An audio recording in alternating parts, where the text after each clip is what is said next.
Boa noite a todos. É um prazer estar aqui hoje falando com vocês. Um pouco de surpresa, já vi alguns amigos de longa data estão aqui presentes, que eu te conheço, tive o prazer de estar junto várias vezes e acompanhar aí também nessas nossas idas e vindas aqui em Campinas, em diversos negócios. Padre, é um grande prazer estar aqui. Meu pai tem um grande carinho pelo senhor, uma grande admiração. E eu hoje fui pego um pouco de surpresa, porque, como disse muito bem o Paulo, ele esteve lá, estava em perfeitas condições, foi fazer, até acompanhando a minha madrasta, para fazer um exame de joelho, aquela coisa toda, e aí ele resolveu fazer um check-up rapidinho, né? Mas estava esperando na porta, ia demorar uma 2 horas a consulta dela, aí só vou fazer tal, mas aproveita e faz uma tomografia, Mária, vê como é que você está. Ele sempre lá, em cima dos seus 86 anos, muito forte, sempre lá na igreja, não é? Na missa da Nossa Senhora Rita de Castro, na qual nós somos muito devotos. E aí ele fez a primeira ressonância, o médico não gostou muito, fez a segunda, fez a terceira, bom, ele teve que dormir lá e acabou fazendo, quer dizer, uma revisãozinha necessária, né, para chegar aí nos 130, 140 anos, aí, se Deus quiser. Então, passou bem, deu um susto, e aí ele me disse, Fernando, por favor, eu estava em São Paulo, cheguei até um pouco atrasado, peço desculpa, só vai lá em Campinas, onde eu moro também aqui, tenho uma vida também em Campinas, tenho filho campineiro, né? Digo aqui que nossa família, eu basicamente sou tataraneto de campineiro, bisneto de campineiro, neto de campineiro, pai de campineiro, irmão de campineiro, filho de campineiro, então por aí vai. Então nós temos um laço enorme com Campinas. E sempre é uma alegria estar aqui falando, né? Tive aqui também uma época trabalhando pela cidade, no antigo governo, no governo passado, fizeram um trabalho muito interessante, mas eu já queria estar um pouco no tema com vocês, pelo que o Paulo me disse, a linha seria uma ideia gerais sobre a questão econômica, política brasileira e também um pouco a nível, né, mundial, geopolítico. Então, eu acho que primeiro, acima de tudo, quer dizer, hoje falar de política, eu estava numa palestra, viu, padre, dia desses, nos Estados Unidos, e tinha lá um professor que conhece muito o Brasil, a América Latina e também o lado asiático, a China. Aí, certamente, ele disse o seguinte, olha, eu vou falar aqui aos alunos, a vocês que estão aqui assistindo e tal, eu sempre achei a China muito complicada para explicar a evolução, como ela chegou, onde ela estava, quer dizer, saiu do momento de pobreza, né, enorme, 80 anos atrás, 70 anos atrás, e chegou a ser, como é hoje, entre a segunda ou a primeira, às vezes, alguns dizem, potência mundial. Aí ele diz, mas fora a China, que é complexa de falar e compreender, tem um país no mundo que é tão complexo tanto, que é o Brasil. Então, alunos, são 2 países que têm que ter muita atenção, porque o Brasil também é uma potência, né, hoje, localizada, quer dizer, geograficamente, nós estamos localizados nos melhores lugares do planeta e com relações políticas e internacionais, independentemente de governos que vão se passando, né? Desde a época do Sarney, pós-militarismo, tá certo? Nós sempre tivemos relacionamentos com todos os países do mundo fraternais. E isso colocou o país de maneira estratégica e pôde passar, como passou há 4 décadas atrás, em momentos de hiperinflação, como vive hoje nossos irmãos argentinos, né, que estão ali convivendo um processo que era um país dos mais ricos da América Latina, uma economia pujante, e chegou um estado hoje, um momento onde, como nós, antigamente, que de manhã o arroz custava X, à tarde outro X, e à noite dobrava o preço. E a pobreza aumentando, a sua indústria acabando, por vários motivos que se passaram lá, políticos, né? Um deles, claramente, quer dizer, a Argentina passou por um processo longo de manutenção de uma linha de política única, na qual eu sempre entendo que essa alternância de poder ela é muito positiva para um país, numa democracia.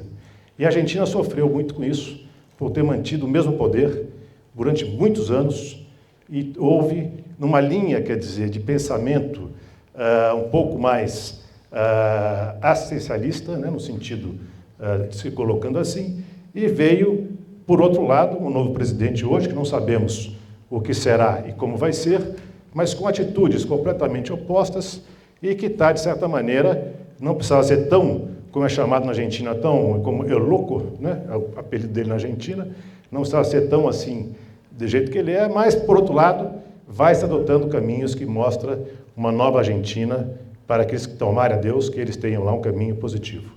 Nós aqui passamos muito bem também, desde aquela época, falando de a linha monetária, tem uma coisa importante que também nós estávamos analisando, em outras discussões nossas com diversos grupos de trabalho, viu, Paulo?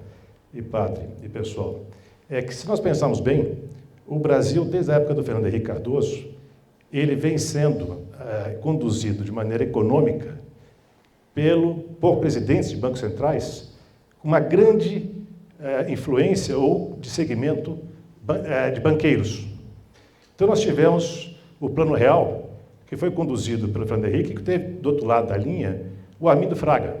O Armindo Fraga é um exemplo de banqueiro, né, com formação de banqueiro, um exemplo de respeitar as regras do jogo nacional e mundial, respeitado aqui e lá, e conseguiu manter o programa do Real, que foi a grande solução do país. Após aquilo, tivemos uma eleição do Lula, primeiro mandato. Né? O país quase entrou em polvorosa, disse, olha, tudo que foi construído pelo Armindo Fraga, pelo Fernando Henrique, isso vai se cair água abaixo, porque o Lula vai colocar alguém com pensamento de muito à esquerda no Banco Central, não é? E sem experiência e sem ligação com o setor bancário. O dólar ia lá para as alturas e a coisa se seguia, e nós tivemos até naquela época um prazer, uma sorte e também trabalho, conseguimos, num certo momento, apresentar uma figura fundamental ao então já presidente Lula, com quem meu pai tinha um contato muito grande, porque meu pai foi presidente da Volkswagen no Brasil, onde o Lula iniciou sua carreira política dentro da Volkswagen, né? Então, meu pai teve que relacionar-se muito com o Lula, porque o Lula era o sindicalista naquela época, líder de todo aquele processo, os maiores inícios das greves no país, e meu pai, como diretor industrial, depois presidente da Volkswagen, era obrigado e foi negociar junto com ele. E criou-se uma relação de respeito entre ambos. E naquele momento de tensão do país, nós tínhamos um grande amigo que era o presidente do Banco Boston, naquela época, que era o Henrique Meirelles, né? E estava se discutindo se era o Mercadante, se era outro, quem era, e nós defendíamos uma ideia que tinha que dar continuidade a um Banco Central quase independente. E, graças a Deus, elegeu o Lula, apresentamos eu, o Henrique Meirelles, ao Lula já presidente, e vocês imaginem, quer dizer, dentro de uma filosofia do partido, sem entrar na questão da ideologia, mas o Lula, como presidente eleito no governo do PT, ele colocou o Henrique Meirelles, que era candidato do PSDB a deputado federal, não é? Por Goiás, naquela época, e com discurso anti-Lula naquele instante. E isso houve o quê? Nós, brasileiros, temos a capacidade. Houve uma conversa entre os dois, e para o bem do Brasil, ele aceitou ser presidente do Banco Central naquele momento. E tornou-se presidente pelos 8 anos do Lula, não é? Conduzindo quase um Banco Central independente, e que fez um bem para a economia brasileira extraordinário. Tanto que o Brasil, quer dizer, foi conduzido, muitos falam que teve a questão fiscal, que estourou, etc., tal, que não foi ali, foi depois, mas conduziu, o país foi bem, nunca houve um crescimento chinês naquela época, e foi conduzido dessa maneira. Depois veio a Dilma, não é? O Meirelles não quis ficar, houve essa mudança complexa da gestão Dilma na economia brasileira, e aí, por conseguinte, nós tivemos uma boa e uma importantíssima posição do governo, naquela época, dos parlamentares, não é? Que foi criar a lei do Banco Central, do presidente do Banco Central autônomo, quer dizer, a independência do Banco Central, tá certo? e foi criada a lei, e o presidente Temer, não, depois, na época do presidente Temer, e depois o presidente Bolsonaro elegeu um gênio, também na área da economia, que é o neto do Simons, que é o Roberto Simons, que é um dos homens mais inteligentes e preparados hoje na linha econômica do Brasil, e que vem feito um trabalho extraordinário. Eu estou colocando um pouco nesse ponto, para falar um pouco da economia, de como é que, graças a Deus, nós estamos, e tudo que nós passamos, ainda continuamos estando bem, numa linha geral, comparados a outros países, tanto aqui na América Latina, como também na Europa, que está se passando coisas diversas, e também na Ásia. Bom, ao eleger o Bolsonaro eleger o Simons, não, desculpa, o Campos Neto, o Simons da cabeça, o Campos Neto, houve no meio do caminho a eleição do Lula, não é isso? Aí o que se passou? No primeira semana, segunda semana da posse do Lula, não sei se vocês todos lembram, houve aquele ruído e aquela, quer dizer, clara tensão entre o presidente do Banco Central, que é o Campos Neto, com o Haddad, que tinha sido eleito ministro pelo Lula, e com o próprio Lula, que dizia o seguinte: olha, esse menino não pode governar, não manda no país, eu fui eleito, ele está lá no Banco Central, basicamente ele tem que obedecer às minhas ordens e não eu a dele. E se ele perturbar muito, eu vou mandar para o Congresso um decreto, e houve nisso a alta do dólar, houve nisso a Bolsa caindo, houve nisso dos empresários um temor muito grande com seus negócios, né? O mercado imobiliário do qual eu faço parte também, trabalhamos muito, houve uma paralisia também nesses primeiros 3 meses de guerra, vamos assim dizer, quase uma guerra entre o presidente do Banco Central e a área econômica do governo Lula e o Lula, e isso foi se superando, isso foi se conversando e acabou-se terminando como? Nesse último agora, dezembro, tá certo? O presidente Lula chamou para que é normal, para uma confraternização, padre, lá, os seus ministros e seus altos dirigentes. E ali foi chamado também o Campos, né? Roberto Campos. E no final do dia tem uma foto, teve todos, ele tomando lá um bom uísque junto com o Roberto Campos, junto com o Haddad, e mostrando uma harmonia entre o governo e o Banco Central, que é fundamental para nós. Por que eu estou colocando isso? Nós estamos passando, quer dizer, na linha política, antes de entrar na parte econômica, pontos fundamentais e importantíssimos para o mundo. Eu entendo que é muito difícil você conseguir levar um país para frente, não é? Sem ter a harmonia entre os poderes. O presidente Bolsonaro sofreu muito com isso, né? Porque ele tinha lá uma energia mais forte ao falar o que pensa, né? Vamos dizer, menos político e mais, quer dizer, na posição de se colocar aquilo que ele realmente pensava para o repórter, para quem estava, aquilo ia causando tensão a outros poderes. E esses poderes, de certa maneira, causavam no dia a dia tensão a ele naquilo que ele enviava, né? E o Congresso, a gente viu, ele teve grande momentos de batalha com o Congresso para aprovar leis importantes para o país. Uma delas, que é quase que foi uma revolução, que ele conseguiu, que está de parabéns, e foi muito bem feito, que foi a privatização da Eletrobras, né? Isso é quase um plano de governo, né? Então, privatizou-se a Eletrobras. Outras ele tentou e não conseguiu, porque tinha essa questão ainda de falta de entendimento com o Congresso de maneira muito ampla. Sem contar um pouco na linha do Supremo, que a gente sabe como é que foi a relação do Supremo, essa questão toda. Isso eu estou colocando sem entrar em detalhes, quem está certo ou quem está errado, é só uma questão de linhas políticas gerais para que nós possamos colocar o Brasil numa linha de crescimento.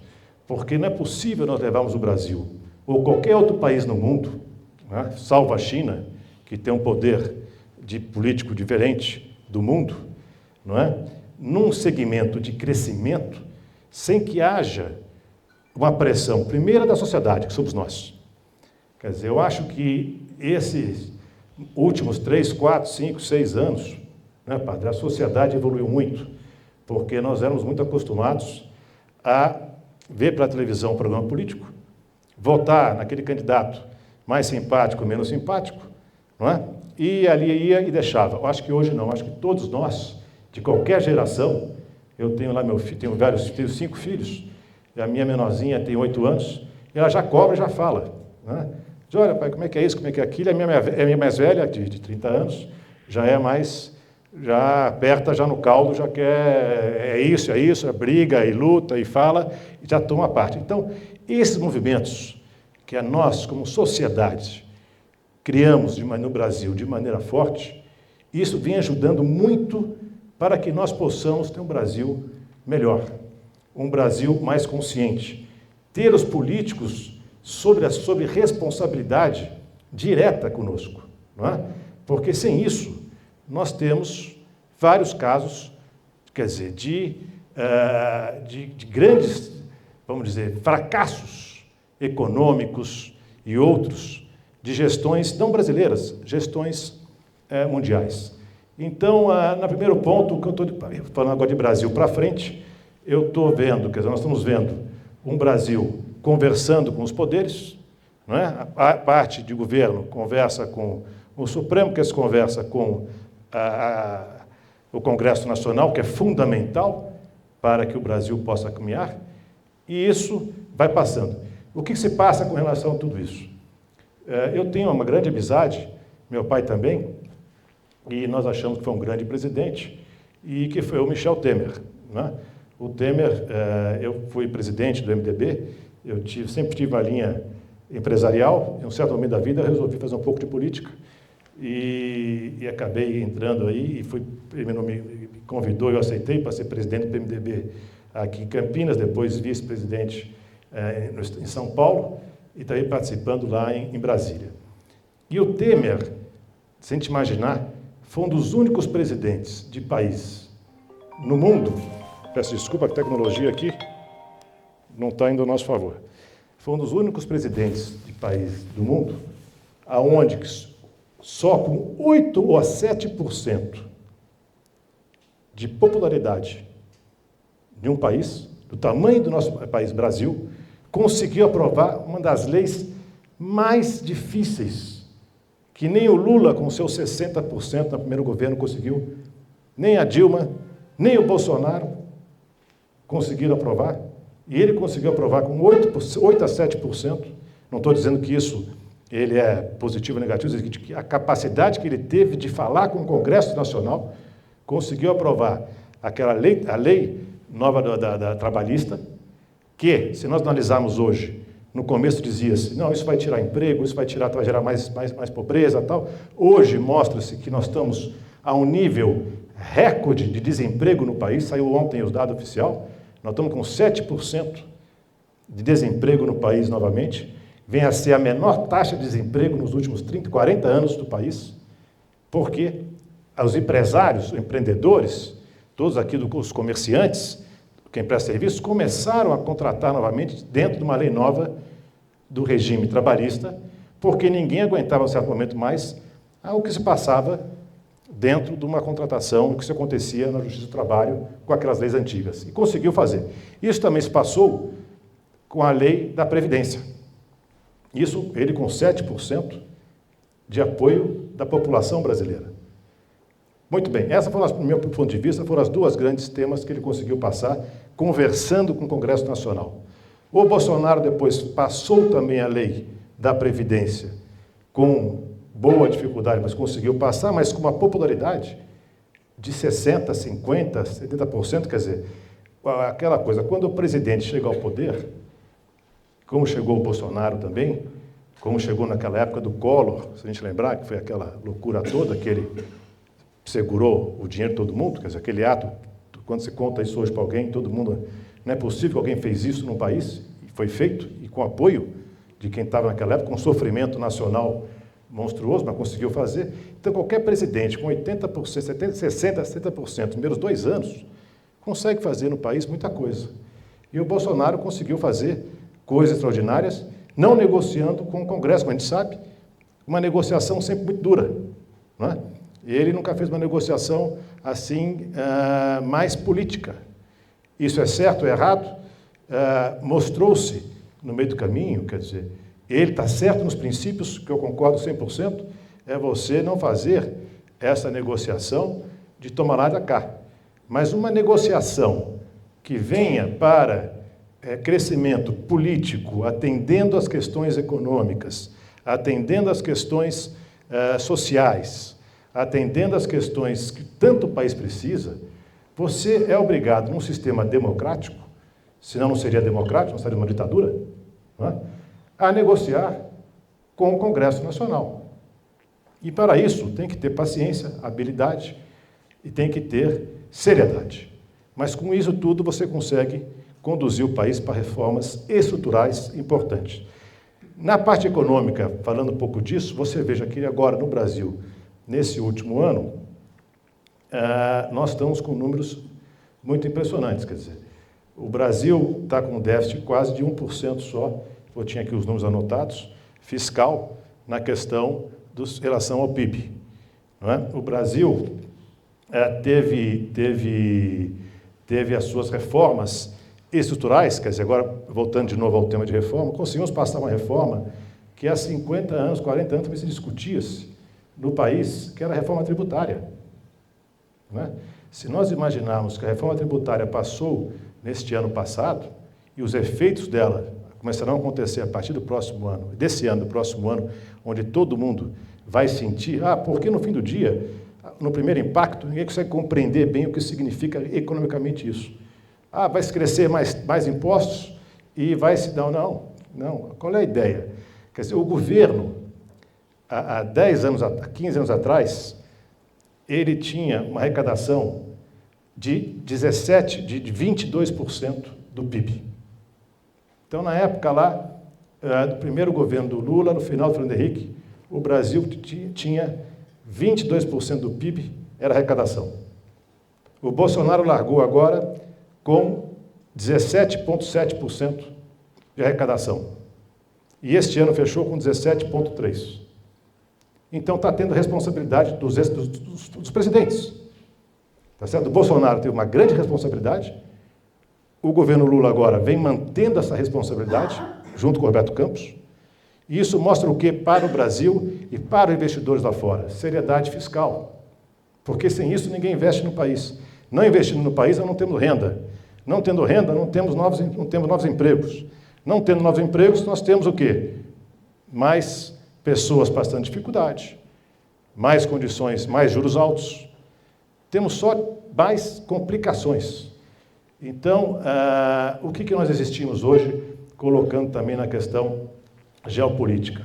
Falar um pouco de China. Né? A China hoje é uma incógnita, ela vem crescendo, crescia seus 8%, 9%, 10%, anunciou-se agora crescendo 5% ao ano. Para nós, que estamos pensando, crescemos agora, no ano passado, 2,5%, e estamos querendo crescer 2,5% esse ano a 3%. Mas se imaginar que um país como a China cresce 5%, fala, poxa, cresceu pequenininho, mas já é um gigante que não para de crescer. Porém, há especialistas que dizem, olha, a China, o modelo econômico dela dos últimos 50 anos está se esgotando, que foi pendurado aonde, foi muito estruturado aonde? Em gastar dinheiro lá dentro, na infraestrutura e no mercado imobiliário. A China foi o país que mais investiu no mercado imobiliário no mundo, e também em infraestrutura. Esses dois modelos se esgotaram na China. E o que está se passando nessa questão? Você tem uma China hoje que está mudando a sua linha de análise econômica, e, em vez de ter um consumo mais interno, que é super necessário, está fazendo com que essa sobra de demanda que existe. Se imagine um país que construía milhares de casas e apartamentos durante 3 meses, 1 ano, metrô, parou. O que aconteceu? Sobrou um monte de aço, de commodities na China. Qual é a solução que ela está dando? Exportar esse material mundo afora. O que acontece com os outros países? Nós temos o benefício e o malefício. Né? O benefício, você consegue ter preços mais baixos, alguns importadores têm grandes condições de comprar a preços melhores e nós conseguimos ter uma baixa no custo aqui na produção com esse aço. O malefício são as grandes indústrias tradicionais brasileiras, que carregam um peso muito grande, por suas histórias, como a Gerdau, onde vê uma concorrência desleal e começa a perder dinheiro no país e precisa também, começa a pedir proteção ao governo para, como os outros países fazem, para equilibrar essa concorrência desleal chinesa que está acontecendo. Agora, a China é o único país do mundo onde não se tem inflação. Na China se tem deflação. Tá certo? Por ser deflação, ela é obrigada a fazer esse movimento de exportação. E não mais esse pilar que era interno, agora virou um pilar de linha externa. Hoje a China é uma grande fonte de ativos renováveis, onde ela se focou, não é? Que está fazendo esse crescimento todo, e também em produtos, esse de alta tecnologia. Então é isso, pessoal. Então, desculpa se eu me alonguei demais. Se alguém tiver alguma pergunta, alguma coisa, estou à disposição. E muito obrigado por esse convite de eu estar aqui hoje. É uma alegria estar em Campinas de novo. Agora vou lá para Souzas, pegar lá um pouquinho mais frio, mas ficar lá quietinho. Amanhã vou a São Paulo de novo. Padre, parabéns pelo seu trabalho. Muito obrigado, Paulo, muito obrigado. Sucesso a vocês todos. Muito obrigado, pessoal.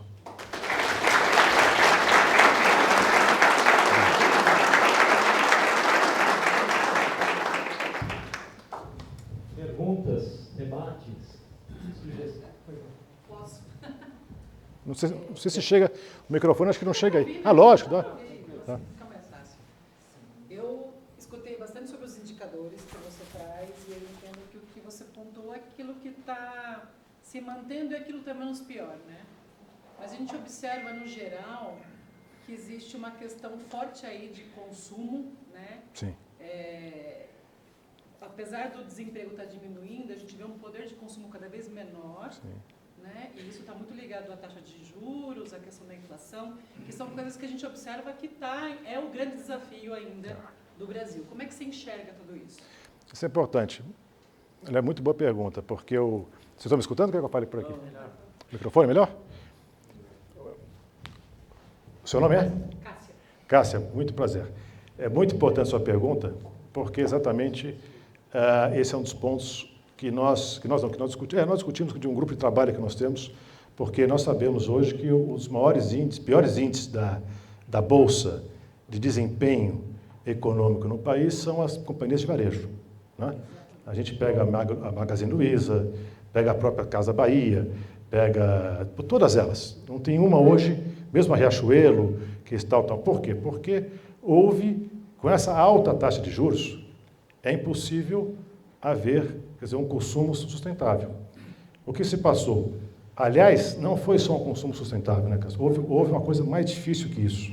Houve uma quebradeira nos cartões de créditos fornecidos por essas grandes companhias. Porque você chegava numa loja Renner, não é? O que acontecia? Estava discutindo também com o banco dia desse. Você chegava na loja Renner, você batia na porta lá, final do governo Bolsonaro para o governo Lula, não é? Ninguém ainda tinha uma visão clara do que ia acontecer no país, tinha uma visão que estava se caminhando para uma coisa talvez mais positiva na economia e que no mundo também estava se caminhando, vinha o pós-Covid, o pessoal guardando. Então você chegava na loja Renner, dando exemplo, Renner porque podia ser tal. Aí você comprava lá 2, 3, 4 camisas, aí a vendedora te falava o seguinte: olha, o senhor quer um cartão Renner? Não, mas não... Nari, faz favor. Você quer um cartão Renner? Eu disse, não, mas para que o cartão Renner? Eu quero comprar... Não, olha, se o senhor pegar o cartão Renner, o senhor tem 90 dias para pagar, ainda lhe dou mais R$1.000 de crédito sem analisar o seu crédito. Pois isso virou uma febre em todas elas, e onde houve um consumo naquela época, se lembra, as companhias, no final do 2022, houve uma aceleração na Bolsa e tudo que lugar, balanços extraordinários de todas elas, porque houve uma demanda muito grande, e depois começou a vir a conta. Os juros não se baixaram, os juros altamente influenciado por essa questão, houve uma retração, e junto com essa retração do varejo, houve também uma retração tão grande no mercado imobiliário. Né? Quer dizer, os preços também começaram a cair, lançamentos começaram a ter mais dificuldades, e a inadimplência também aumentou. Então, como é que a gente vê isso? Como é que eu vejo isso? Só tem um caminho para que elas possam sair Porque, primeiro, são empresas altamente bem geridas. Né? Segundo, a taxa de desemprego está se tornando uma das mais baixas da história do país, com o crescimento de 700, 800 mil carteiras mês. Isso eleva a sua, de novo, confiança. Porque hoje, o que existe? Existe uma retração na confiança. Você só consome, você tem confiança. Né? Você troca de casa, só tem confiança. Troca de carro, você tem confiança. Troca de gravata, só você tem confiança. Então, você mantém, né, até o dinheiro ali. Mas você pode falar, não vou trocar. Então, essa confiança voltando, você automaticamente vai no mercado imobiliário, que é o primeiro segmento a entrar em crise e o primeiro a sair, que está começando agora a ter lançamentos e sendo vendidos. E o segundo, o varejo. Então, eu acho que o varejo ele tem que se organizar um pouco, vai ter, na minha opinião, algumas fusões dessas grandes companhias, porque algumas não mais se sustentam, na minha opinião, porque existe uma grande quantidade de dívidas, Loja Marisa, e passaram por dificuldades, e acho que o consumo é a ponta final, mas que vai voltar forte com a baixa dos juros. Eu acho que nesse ano nós vamos ter 2 a 3 pontos de queda na taxa de juros do país, é o que eu analiso, porque o americano vai forçar isso. Por que a gente não caiu mais? Só por uma razão, porque o americano não deixa. Porque o Campos, ele estava numa palestra dia desses, e ele foi pressionado. Eu estava nessa palestra também, a palestra acho que foi lá no BTG. E ele foi pressionado o seguinte, olha, presidente, não é possível, nós estamos com os juros mais altos da história do mundo. Ele disse, não, pelo contrário. O nosso juros real está mais baixo que o americano. O único país hoje que tem um juros mais baixos é o Chile. Nós estamos mais baixos que toda a América Latina, nós estamos mais baixos que toda a Europa, estamos mais baixos que os Estados Unidos. Então, por que você não abaixa os juros? Se eu baixar os juros, vai acontecer o que nós estamos falando. Se eu baixar os juros, vai ter um aumento do consumo, e o americano ainda não organizou a economia dele.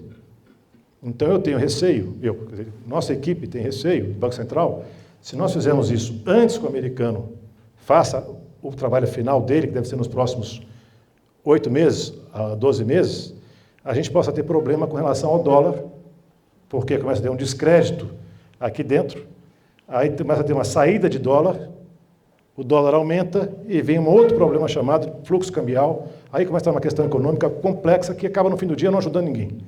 Então ele quer fazer uma coisa dentro de um segmento e de uma flutuação com a americana. E isso leva a crer que o americano, já disse o presidente do Banco Central nos Estados Unidos, que ele já entende que a economia lá está entrando no equilíbrio e ele vai baixar de fato os juros. Então, se baixar lá 1%, 2%, aqui pode baixar 3%. Então, acredito que até 6%, 7% nós vamos chegar aqui com 5% de taxa real. Isso dá um impulso. Volta o consumo e volta as grandes varejistas a caminhar. Mas, para isso, elas vão ter que fazer um pouco o trabalho de casa, porque, senão, vai acontecer o quê? Nós tivemos outro problema muito sério, né? Estamos tendo no Brasil, enorme, que não está mais debaixo do tapete, saiu debaixo do tapete, são as companhias aéreas. Nós temos simplesmente, se o governo brasileiro não ajudá-las, amanhã ninguém levanta voo nesse país. A Azul fecha as portas, a Gol fecha as portas, a TAM fecha as portas, estão todas em recuperação judicial. Só a Azul que não, se não me engano. Mas se não houver um PROER, certo? Se não houver um PROER, as companhias aéreas, no fim do dia, são nossas. O que está acontecendo? Nós vamos ver, na minha opinião, nós vamos ver passar isso logo, logo no cenário econômico. Depois elas vão sair. Mas aconteceu nos Estados Unidos, isso acho que vai acontecer no Brasil. As companhias aéreas brasileiras elas vão ter que passar por um processo que passaram as americanas, vão ser dos brasileiros. Então, vai chegar uma hora que o governo brasileiro vai ter que colocar, via BNDES, onde for, alguns bilhões de dólares nelas, para que elas possam se manter, e com a linha de subsidiar algumas passagens, né, porque também não tem mais sentido a gente pagar daqui para o Rio de Janeiro R$4.000 uma passagem. Quer dizer, antes era R$500.000, eu fui fazer outro dia uma viagem, era 4 mil para ir, 4 para voltar para 8 mil. Eu vou a Miami com 8 mil. Não, o senhor paga ou não vai? Né? Ah, mas tem um voo para sair às 3h30 da manhã, você vai pagar R$1.500. Eu disse, bom, não, aí 4 da manhã, quanto é que paga? Não, 4 da manhã ainda não sei o preço, aí pode discutir horário. Né? Não é possível. Agora elas estão todas apertadíssimas. Por quê? Porque fizeram todo um trabalho, quer dizer, de inflacionário nas questões das passagens, onde foi aceito por nós brasileiros com a questão do crédito, e uma hora parou, com juros altos. Então isso vai voltar. Volta como? Volta com uma regulamentação maior e com na minha opinião, uma injeção muito grande do governo, seja via empréstimo, o que for, para que a gente não perca essas companhias, porque a Azul é um símbolo nacional, a Gol também é uma grande companhia, né? Mas se nós pensarmos na Azul aqui, em Campinas, o aeroporto de Viracopos é Azul, é uma companhia que dá orgulho. Embraer, então tudo isso, o Brasil hoje nós somos um exemplo no mundo, de novo, nós somos um país que tem uma capacidade total, só que uma dependência ainda da China muito grande. Você não constrói o avião da Embraer sem o parafuso feito na China, né? Então o mundo é esse, mas nós conversamos com o mundo. Você imaginou se nós fecharmos a porta para a China? Seria uma tragédia mundial para nós. O americano não, porque é forte, é a maior potência do mundo. Então o chinês briga com ele e fala o seguinte: fica bravo sozinho, vai catar coco, para mim aqui não importa, você pode ficar nervoso aí, que amanhã de manhã você vai acordar feliz, precisa de mim, precisa de você, em tese, mas ainda conversamos. Nós, brasileiros, fizemos uma coisa mais violenta, o chinês fala, né? Como nós vimos no passado isso, tá certo? O próprio o Bolsonaro, no momento não dizendo que estava certo ou errado, mas no momento de tensão de negociação econômica com a China, não sei se foi ele, ou foi o filho dele, ele ficou lá e deu uma resposta mais brava para o chinês. Não, o chinês não pode fazer isso, tal. O embaixador, na hora, veio o seguinte: eu vou pegar o avião, o Brasil, eu não faço negócio mais com o Brasil. Poxa, aí Brasília tremeu. O chinês vai embora e o Brasil como é que fica? Não, aí está todo mundo atrás do chinês. Não, pera aqui, não, vamos conversar, vamos acertar os pontos. Não foi bem isso. E a segunda, porque hoje em dia nós não podemos virar as costas a isso. Só que agora, nesse momento, é mais importante, porque eles estão vendo que são totalmente dependentes também de nós. Você imagina que o maior investimento agora, feito no país, na área de concessão de energia, foram 30 bilhões de reais, faz 4 meses. Foi feito por uma indústria estatal chinesa, porque ninguém conseguiu fazer, eles vieram e fizeram um investimento para gerar milhares de empregos e fazer a transmissão, não sei agora o trecho qual foi a maior operação de investimento internacional na América Latina, foi feita pelos chineses aqui no Brasil, para se manter. Então, eles estão cada vez mais, isso traz o que para nós? De novo, investimentos. Mas o varejo é isso, o varejo, eu acho que ele volta, vai sofrer, aliás, o varejo mudou muito, né? Não sabemos se essas lojas vão continuar sendo como são, desse tamanho. Eu acho que os shoppings vão continuar existindo, porque os shoppings é um produto de lazer para nós todos, não é? A gente vai ao shopping, segurança, lazer, cada vez mais os shoppings estão inventando vamos dizer, estruturas para chamar as crianças, ou mesmo os mais velhos, mais novos, que for, para poder se divertir e achar um tipo de diversão paralela. Então, o shopping você não vai para comprar, você vai se divertir, segurança, passear, etc., né? É a praia do Paulista e dos outros estados aí que não tem a praia. Mas as lojas em si, você entrar numa loja Marisa, entrar numa loja numa Riachuelo, entrar numa Renner, entrar numas Casas Bahia, tal, competindo com o online, né? Eu chego em casa cada dia, tem um negócio diferente na minha casa, né? Eu olho lá, o porteiro fala, está aqui. Não, eu chego lá, o porteiro fala, olha aqui, eu vejo lá o nome, é para minha filha lá. Tal, aí chego no seguinte, é para o filho. Aí é camisa, é tênis, é roupa, é chapéu, é raquete, padre, é tudo, hein? Mas eu falo, mas a gente vai comprar, não vai comprar na loja, é mais barato. Não, pai, você está bobo, 10% mais barato é na internet. Isso não é possível. Ele falou aqui, na loja custa 100, aqui na internet eu pago 80. E a própria loja entrega em 3 horas. Então como é que elas vão? Não é? São os novos. É as novas questões da economia. Agência bancária. Bradesco fechou. Não é? Itaú, não é? Pois é, não. Todos eles. A gente abre uma conta corrente hoje no banco, 3 minutos. Eu sou da época que abria conta em banco, demorava 3 horas. Olha, 3 dias, 4 dias. Você ia na gerente, ficava na fila, sentava lá, pegava aquela senha, próximo, chegava lá, você quer abrir uma conta no banco, não era? Ah, o senhor que abriu conta no banco, você trouxe conta de luz, extrato, trouxe tal. Não, olha, pá, o senhor esqueceu a renda. Mas a renda, que renda é essa? Não, tem que trazer a renda. Ah, está aqui a renda, tal. Não, agora tem que assinar a sua senhora aqui, minha mulher, a conta é minha. Não, tem que assinar também a patroa. Tá bom, tal. Que mais? Não, o senhor, tal. Era 3 dias abrir uma conta. Hoje, 10 minutos, tem a conta corrente, com crédito, com tudo, com tal. Né? O Pix. Fernando, você acha que nas escolas do Brasil hoje deveria ter uma matéria para a criançada, para ensino médio em diante, de economia, mas como matéria mesmo, para aprender a controlar o dinheiro, a não chegar, que nem você falou, o exemplo da loja da cartão, muita facilidade, o cara entra, tem 10 cartão de dívida para cá e para lá, entendeu? Então, tinha que ter na escola hoje, escola ensino médio talvez, uma matéria de economia, para saber controlar o dinheiro. Finanças pessoais.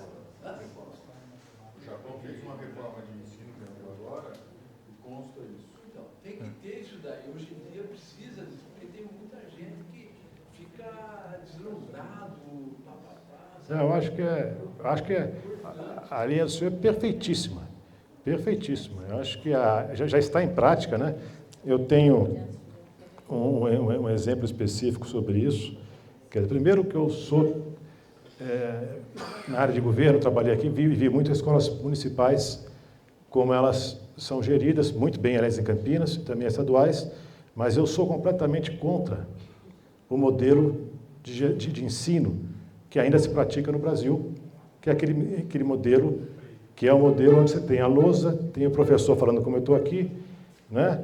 E pega o seguinte, olha, você hoje tem que decorar, aumenta em prova, decora essa página, se você não decorar, é 0, se decorar bem é 10 e dia seguinte é outra coisa, vamos embora, e faz ali, tocou o sinal, vai embora, vai para a rua e tal. Mas não pega você e diz o seguinte, vamos estar colocando, olha, vem fazer uma palestra agora para os teus amigos, que é o modelo americano de Harvard, os modelos americanos. No Brasil começou agora a aparecer isso, e a educação financeira já se tornou, lá em São Paulo, as escolas já estão começando a colocar já no currículo, chama-se Educação Financeira e Empreendedorismo, para a partir do 6º ano. Né? O meu filho está fazendo, e ele chegou em casa, então estão fazendo já conta financeira, estão fazendo toda a questão no colégio que é o Porto Seguro. Tem aqui o Porto Seguro em Campinas também, Guivalinhos, né? Ele chegou em casa, botou na grade o seguinte, empreendedorismo e educação financeira. Exatamente por isso. Por quê? Porque ele já tem cartão de crédito. Como é que ele consegue ter cartão de crédito? O negócio do Nubank. Toda criança hoje acima de 12 anos de idade no Brasil, você pode ter cartão de débito e crédito, já se o banco dá lá, você autoriza e dão para eles para a educação financeira. Eu acho fundamental, porque nós somos educados, né, de maneira contrária, ponta cabeça. Porque a gente viu sempre um país, um discurso seguinte, vamos gastar, no fim do dia a viúva paga. Não é isso? Brasil não tem problema, né, padre? Gasta, né? Gasta lá no salário do funcionário público, custa alguns trilhões para o cofre público, não tem problema, gasta. Olha, vai investir numa coisa qualquer, vai custar o déficit fiscal brasileiro, o maior do mundo, 20, menor que o americano, só 300 bi. Gasta onde? Ninguém sabe. O Congresso Nacional custa 50 bilhões por ano. Quem olha? Ninguém sabe. Gasta, um dia paga. Porque essa cultura de gastar mal é do brasileiro também. Não é? E quando a gente vê isso agora, eu coloquei que o déficit fiscal ele não aumentou do começo do governo, do final do governo Temer, do governo Bolsonaro inteiro ele manteve, quer dizer, baixou. E esse primeiro ano do governo Lula, que diziam que ele ia estourar e não estourou, ele manteve igual do Bolsonaro, já foi aplaudido em tudo que é lugar no mundo lá fora. Porque é o seguinte, olha, falar é uma coisa, mas está cumprindo a linha fiscal. Não está se gastando mais do que pode. Então, essa é uma questão, mas que a gente tem essa percepção, mas essa sua linha é fundamental e tem que mudar a regra da educação brasileira. Você citou Porto Seguro. Porto Seguro é um colégio Sim. de alto nível. É. Precisaria colocar essa política municipal e estadual. Sem dúvida. Isso é importante. Sem dúvida. Porque a classe mais alta tem condição para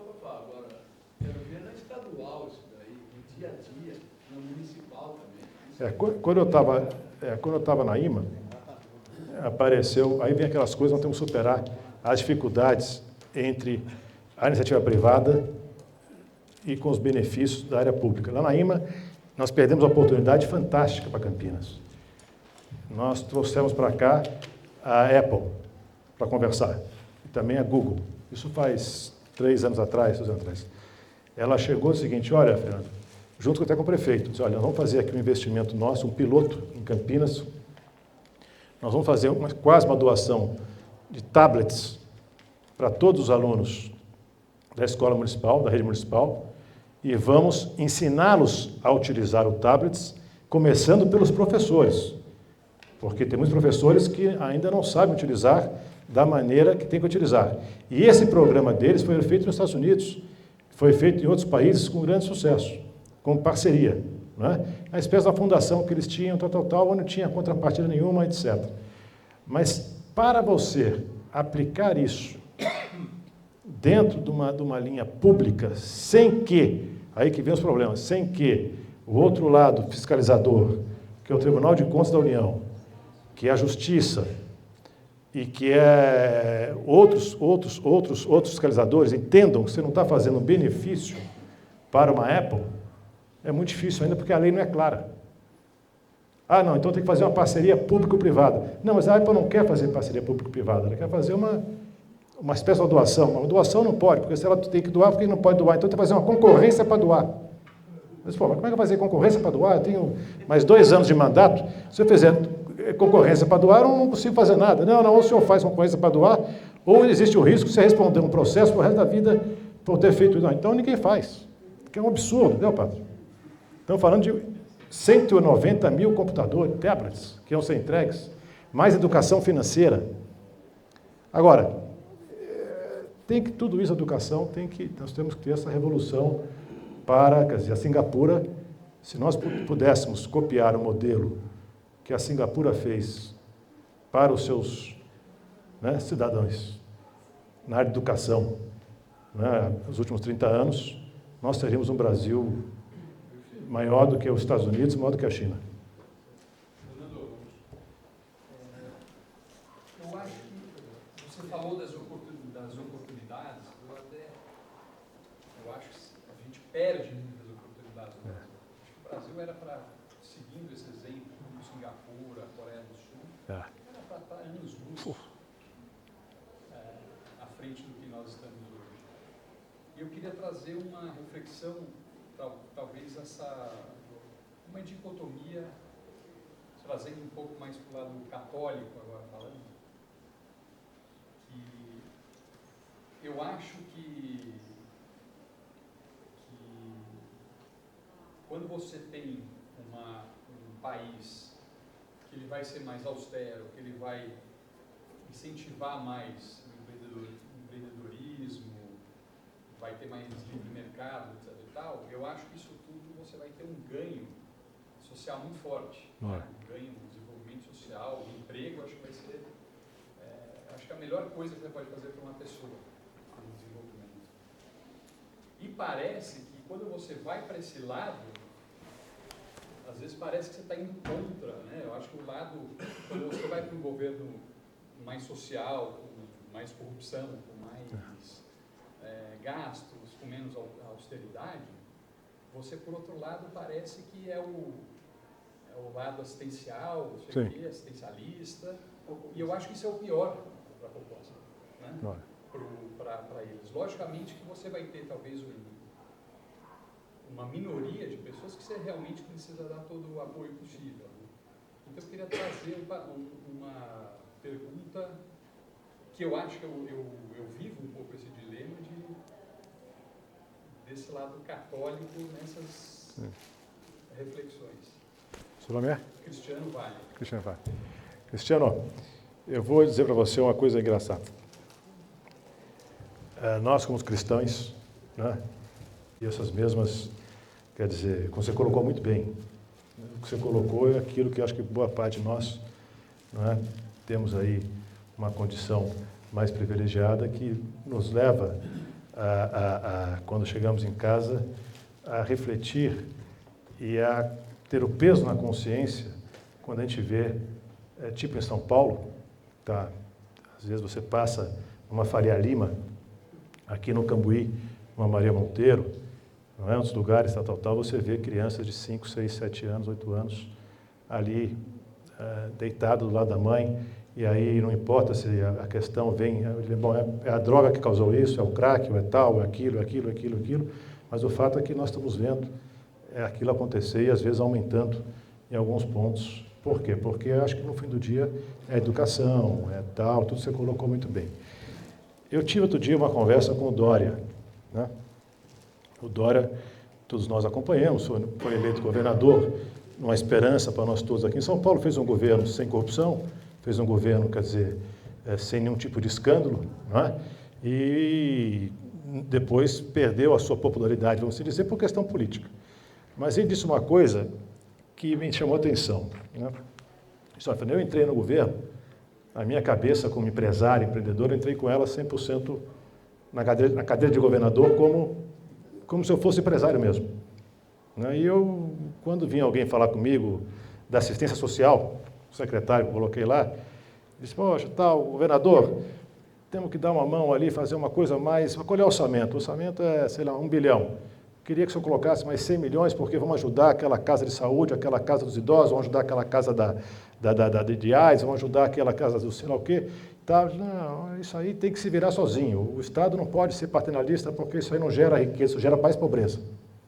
Os primeiros argumentos que ele colocou, porque eu sou liberal, acho que isso tem que se resolver dentro de uma questão de crescer a economia, gerar mais impostos, os empreendedores e empresários têm que cooperar também do outro lado, e o Estado tem que ser só um mero fiscalizador. Aí passou-se um ano e meio, ele me contando, ele disse, Fernando, eu vi de fato o seguinte, que no Brasil, qualquer governante que seja, de esquerda, de centro, de ultra-esquerda ou de ultra-direita, né, se não olhar de uma maneira diferenciada para a questão social e saber que nós temos governadores, nós que estamos na cadeira como governadores, se nós não ajudarmos um pouco mais o Brasil na questão social, de assistência social, sem que seja um paternalismo, mas na questão social, como foi um pouco o Bolsa Família, como é o Bolsa Família, ele bem gestionado, né, ele traz prosperidade, tá certo? Aqui no meio do caminho sempre tem um grupo menor que faz coisas que não devem ser feitas, e aí tal, mas ele amplamente, tanto que foi mantido por todos os governos, né? Depois só muda o nome. Mas nessa linha que está colocando é o seguinte, isso me disse o Dória, não é? E eu acredito nisso, eu acho que quem é governante, uma cidade como Campinas, o prefeito de Campinas, não é? Tem dinheiro suficientemente, eu participei 4 anos da gestão de Campinas, olhando isso, na época tinha, agora esqueci a nossa secretária, mas era simpaticíssima e competentíssima, e ela contava casos que acontecem aqui à noite ou de dia na cidade, e Campinas tem muito aquela coisa de a gente receber os prefeitos na região, enche os ônibus, né? Pega os moradores de rua, enche os ônibus grandes e paga a passagem só de vinda para Campinas. E deixa lá no Lago do Rosário e diz, olha, se vira, se voltar para a minha cidade, eu mando prender, tá certo? E ficam aqui. E aqui fica onde? Ficam moradores de rua, não são campineiros, uma boa parte. Então, porque são que vêm exportados. Aí, colocando o seguinte, vai fazer o quê? Vai deixar na rua? Ou vai se colocar nas casas de atendimento? Vai tentar fazer uma melhoria, uma cura, eu digo no sentido de tratar melhor, ver qual é o problema de saúde que existe, dar uma questão de sanitarismo, ou vamos deixar isso criar um problema social como criou-se na Cracolândia? Porque fazer o discurso é muito fácil. O Dória foi um deles, se arrepende até hoje, eu vou entrar no governo, a Cracolândia acaba de o seguinte, a prefeitura, aumentou a Cracolândia. O Tarcísio já foi mais um disse, olha, a Cracolândia eu acho que vai ter que achar um jeito, qual? Não sei qual, mas tem que achar. É um absurdo, uma cidade mais rica da América Latina. Nós estamos falando de 3 mil pessoas, não sei, não conheço lá, mas 4, 5 mil pessoas, e causa um problema desse, onde você não pode andar na rua, não pode assalto pessoas do bem, um tráfico de drogas totalmente ali, crianças no meio, aquilo é desumano, né, padre? Ele é desumano e tem solução. Ah, nós colocamos o dedo porque... Né? Jabuticabas brasileiras. Jabuticaba brasileiro, pois é. O Ministério Público não deixa fazer tal coisa. E aqui em Campinas, se não ficar atento e cuidando disso de maneira muito presente, o tamanho que é Campinas vai virar. Vai ter, já está começando, quer dizer, tem que ter um trabalho diário para não se gerar, não é isso? O centro já é um lugar muito perigoso. Pois é, não pode. Tem a nossa catedral lá, não é? Quer dizer, você tem agora... Então, eu acho nessa linha, assim, o governante tem que ter a responsabilidade social, o seguinte, ele pode até ser na rua o seguinte, poxa, eu não concordo com o senhor prefeito, eu não concordo com o senhor tal que está colocando dinheiro mais, assistência social ajudando. Tem que absorver, mas tem que colocar. Tem que dar moradia digna. Tá certo? E condições de pagar. Não numa linha socialista, quer dizer, entregar uma casa para o sujeito e vai e fica. Não. Projeto Minha Casa Minha Vida, depois mudou, vai mudando o nome. São projetos que mudam. A pessoa tem dignidade. Você dá um título de terra para uma pessoa que está morando nesses loteamentos que temos aqui clandestinos, e eu vi gente chorar. Várias famílias moravam lá há 30 anos já. Não é que invadiram, não começa agora. Aí você vai lá e dá uma possezinha que não vale nada, mas você dá uma possezinha de terra, dá o título, a pessoa pega, olha para o filho, o seguinte, filho, agora você vai ter um futuro na vida, o filho lá tem 10 anos, né? Aí eu falei, pô, já não vou roubar mais. Então são coisas que, na linha social, o americano é um país mais assistencialista do mundo. Certo? Se você pensar bem. Certo? Você fez o Obamacare. O Obamacare é uma coisa que você... Quer dizer, criou-se muita discussão, mas é uma coisa para inglês ver. O americano tem soluções, tem uma maneira de assistência ao seu povo monstruosa. Só que o americano é outra coisa, né? No meio do caminho ele pega e destina 50 bilhões para a Ucrânia. Então ele tem como se resolver de maneira mais fácil. Nós não podemos mandar esse dinheiro para lugar nenhum, né? Porque o americano chega um momento que ele tem e faz, mas olha muito. Por isso que o americano sabe que está seguro dentro de casa. Por isso que tem essa imigração, né? Que é a conversa do Trump, que eu acho que é conversa de microfone, que vai botar uma muralha, segundo que ele fala, botar um muro, vai poder fechar, aquilo não existe. Né? Por mais que seja certo ou não, por que já tem aquela migração que não vai parar com Trump ou sem Trump, quem for? Porque lá é o país da oportunidade. Por que o país da oportunidade? Porque a pessoa olha para o social. Certo? Dubai também é o país da prosperidade. Vai lá, rouba uma coisa, você leva a chibatada, arranca teu braço, arranca tua cabeça, arranca tua orelha. Né? Não, eu vou lá para Dubai. Não, vou para onde? Vou para os Estados Unidos. Se eu for pego, se sou deportado, ou fico numa cadeiazinha lá tranquilo. Certo modelo? Por isso que essa é a migração. Agora, para Dubai ninguém vai. Assim, estou colocando um exemplo assim tal, mas é porque são culturas diferentes tal. E o Brasil é um país também que nós temos que cuidar das fronteiras. Porque ainda é um país de oportunidade. É um país de oportunidade e vai ser mais. Está vindo. Tá? Porque nós temos um problema muito sério aqui que é a Venezuela, né? Fernando, voltando no marco, nós estamos vivendo hoje dias difíceis, né? Você é um democrata, né? Eu acho que a maior parte aqui do pessoal, né, são democráticos, defendem a democracia ampla, né? Nós não estamos vivendo hoje momentos estranhos com, vamos supor, as eleições, metade da população acha que não são transparentes.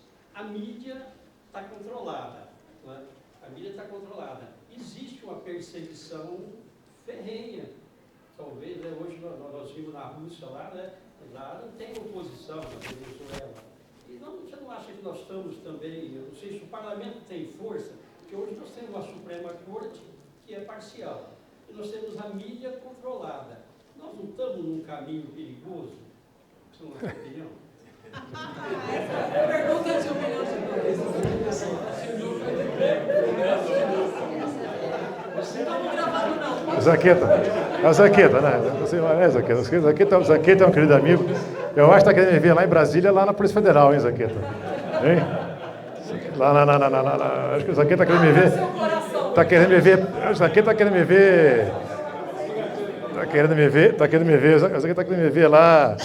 Não, eu acho o seguinte.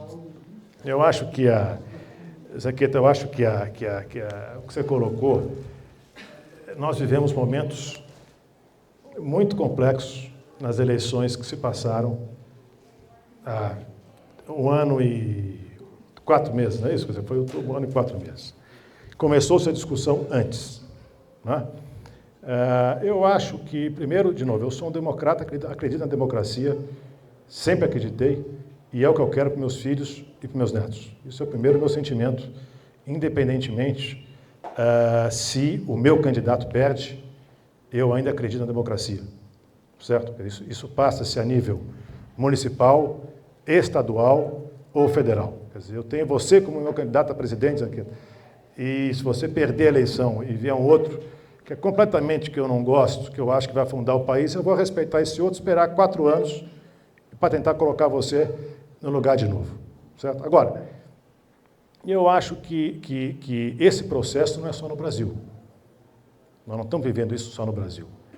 Nós estamos vivendo esse processo, você lê os jornais na semana retrasada, você vê ali na Alemanha, hoje criou-se, dentro da linha partidária, está se criando, na eleição que houve lá, não sei se foi para deputado que for, na história da Alemanha, de novo, criou-se um grupo, o maior grupo, assim, vamos dizer, de ultradireita e de conservadores, o que é positivo, de certa maneira, para a Alemanha.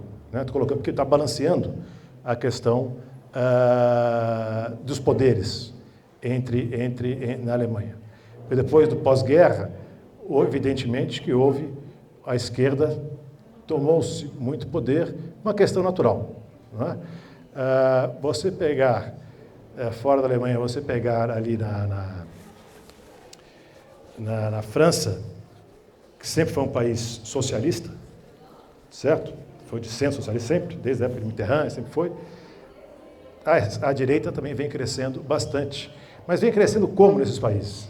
E também nos Estados Unidos. Mas nos Estados Unidos é uma coisa mais diferente, porque a gente fala o seguinte, no fim do dia o democrata senta com o republicano com o democrata, e se entende. Aqui está diferente, um pouco mais lá também. Porque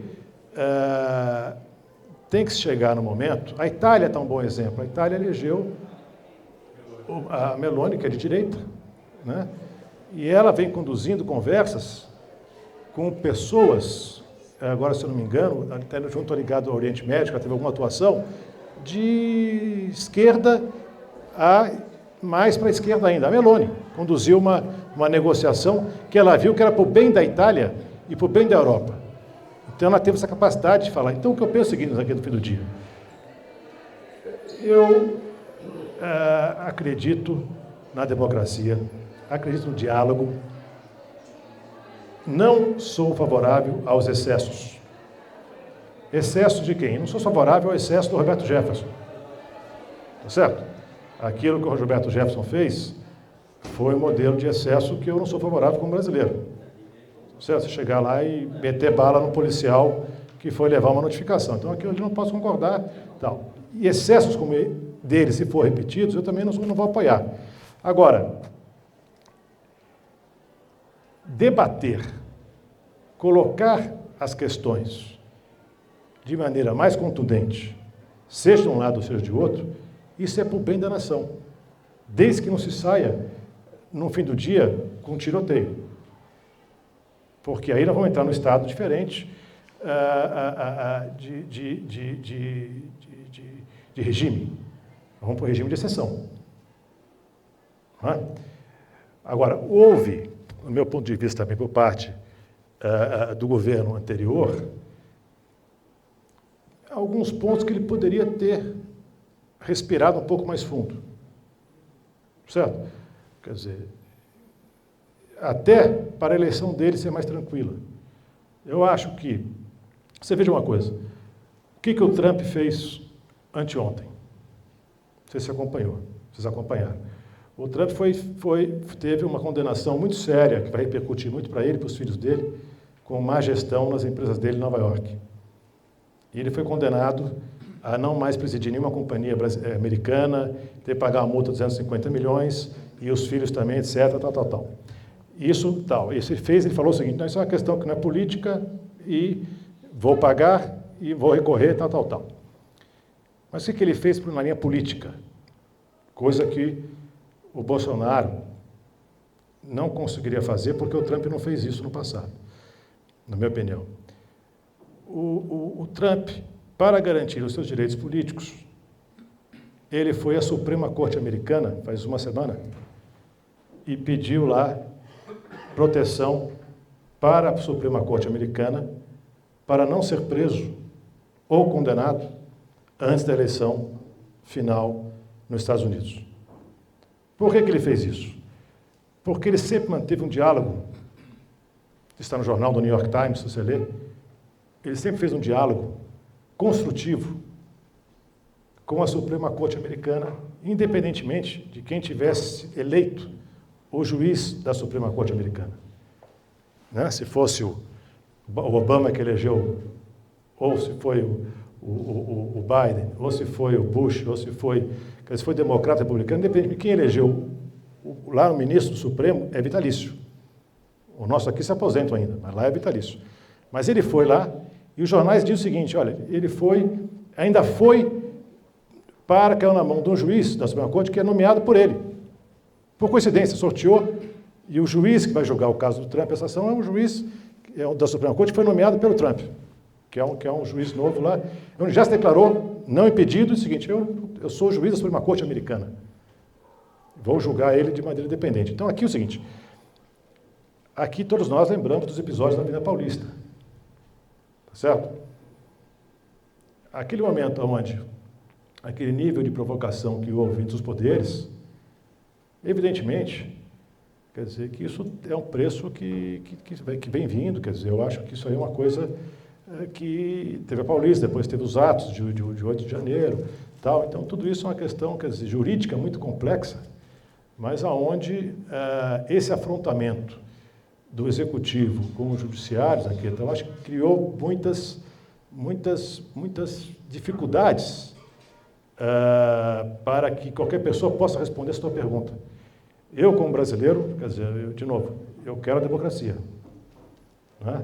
Agora, nós temos mecanismos jurídicos, não só nós, cidadãos brasileiros, como aquele que está sendo acusado, qualquer um, de recorrer da Suprema Corte para qualquer outro lugar. Aliás, o Bolsonaro, pelo que eu vi, já fez agora, ele pediu o impedimento do Alexandre de Moraes para julgá-lo. Certo? Ele pediu isso. Acho que isso é democracia. Isso é democracia. Não é? Então, esses pontos todos são pontos que têm que ser... eu acho que nós temos a instituição da Polícia Federal, que tem competência para analisar isso tudo. Tem os judiciários todos do país. Tem nós, como sociedade, para cobrar a posição. Tem a igreja também para fiscalizar, de certa maneira, né, para dizer todos os acontecimentos e apaziguar também os ânimos, né, que não é fácil, não é isso?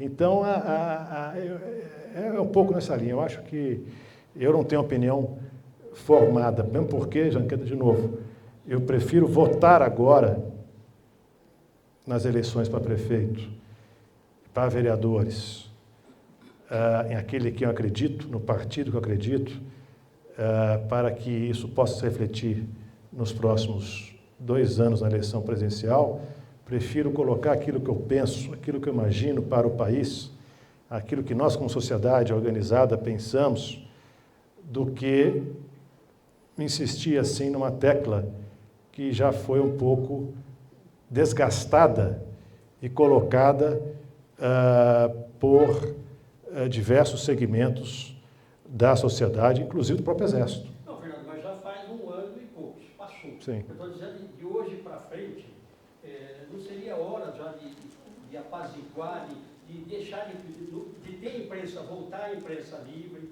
né? Voltar ser imparcial, pelo menos. Sair a interferência da Suprema Corte no Parlamento, né? Então isso que deixa a gente preocupado, porque a Suprema Corte está legislando hoje, ela está com excesso de autoritarismo. O governo, o executivo, controlando a mídia. Ele controla a mídia. Nós não temos liberdade na mídia hoje. Você pode ver que não tem. As emissoras todas, você vê o que aconteceu com a Jovem Pan. Então você vê que há uma perseguição. O Bolsonaro já está inelegível, deve ir para a cadeia. Eu estou falando daqui para frente. Isso precisava ter a democracia precisava voltar. né, de forma, né, isso que eu estou dizendo, não correndo risco lá na frente, se isso continuar. Essa só é a minha dúvida. De novo, é uma pergunta, uma posição difícil. Agora, a imprensa, né? A imprensa. Nós temos aí a... Eu vou estar com medo de falar, você sabe, né? Pois é, mas lógico, né? Vai ligar a expressão. Os padres estão com medo de se expressar, tem os pastores. Então, você está vendo que tem uma perseguição da oposição. Está sendo... A democracia tem que ter oposição. Lógico. É saudável a oposição. Não, mas aqui eu acho o seguinte... Só que esse governo não sabe trabalhar com a oposição. Isso é que é o problema. Pois é, agora, mas tem uma coisa importante, Zanqueta, onde o país, ele não está na mão, quer dizer, de novo, vamos tirar aqui da sala quem é petista, ou quem é bolsonarista, ou quem é Temer, ou quem não é, vamos pensar no Brasil como um todo, vamos fazer um pouco de Brasil como um todo. Como é que nós estamos divididos hoje no país? Quer dizer, o Lula, como presidente da República, ele não tem um comando único da nação, por quê? Os estados mais ricos e mais poderosos, onde tem a polícia militares, Estado de São Paulo e Minas Gerais. Certo? Então, hoje, o governo que é oposição ao governo Lula, nós temos Estado de São Paulo, temos Minas Gerais, Goiás, Santa Catarina, Paraná. Conversa, mas o Ratinho é de uma linha conservadora. Então, veja bem, só esses 4 estados, no Nordeste eu não tenho muita visão, eu digo, mas só esses 4 estados somam-se as maiores forças das polícias, militares, o que for, do país. No Levante, naquela época, lá para trás, lá na história, começou por Minas Gerais e tal, e parou aqui. Você hoje tem essa segurança política, você pode dormir tranquilo. É evidente, não, porque você é o seguinte, você tem um Estado hoje governado pelo Tarcísio, que é um homem de muito bom senso. E você não pode dizer ele que ele é filho do Lula. Tá certo? Mas está conversando. Mas tem que conversar. Ele tem que conversar, ele tem um túnel lá no Guarujá que está 30 para fazer, ele tem que buscar o dinheiro. Tem o trem intercidades São Paulo-Campinas, que tem que ser feito. Se ele não fizer isso, é aquilo que eu falei antes, se o Brasil não tiver uma capacidade de conversar um com os outros, o político com os outros, nós vamos ser um país fadado à miséria. Tá certo? Se o senador ou o deputado eleito pelo partido do Bolsonaro, se ele não conversar com o Lula ou com algum ministro Lula, o Estado dele não vai deixar de atender a população que vive lá. Ele tem que atender a população que vive onde ele está lá, tem que conversar com o governo Lula, exigir verba do governo Lula para o Estado dele, trazer essa verba e depois ele tem que ser candidato para ganhar e ser reeleito. Essa é a função do deputado, do senador e dos governadores. Porque se o Tarcísio fechar na sala, é o seguinte, só vou governar, só vou fazer aqui o partido que o Bolsonaro pedir. Não faço mais nada, ele daqui a 6, 8 meses está com popularidade de 5%, 6%. Vai ser um governador que vai fazer o quê? Só polícia? Não, ele está fazendo muito certo. Está fazendo estradas, o trem intercidades, essa ponte, tudo com dinheiro federal. Então, isso é um exemplo. O país tem que conversar. Aquilo que eu falei no início. Se nós não criarmos, deixarmos um pouco de lado, e não criarmos agora um país de conciliação, um país que se conversa, pode ter divergências. Claro, isso é normal, tem que ter. Mas não fazer desse país uma Rússia, assim no sentido político. Não, mas isso não existe aqui. Pô. Ninguém aqui no Brasil, mas ninguém no Brasil foi encarcerado, lá como foi o outro rapaz lá na Sibéria, e morreu lá congelado. Isso aí no Brasil não existe isso. Não é? Quer dizer, isso aqui tem uma linha de posição. Então, eu acho que nós temos que, de novo, a minha linha, diálogo, conciliação, para o bem do país. E a eleição é a eleição. Certo? Vamos ter eleição para prefeito agora, discute tudo na eleição para prefeito e para vereador. Né? Quem é candidato, quem vai ser, que fala, que discute, tal.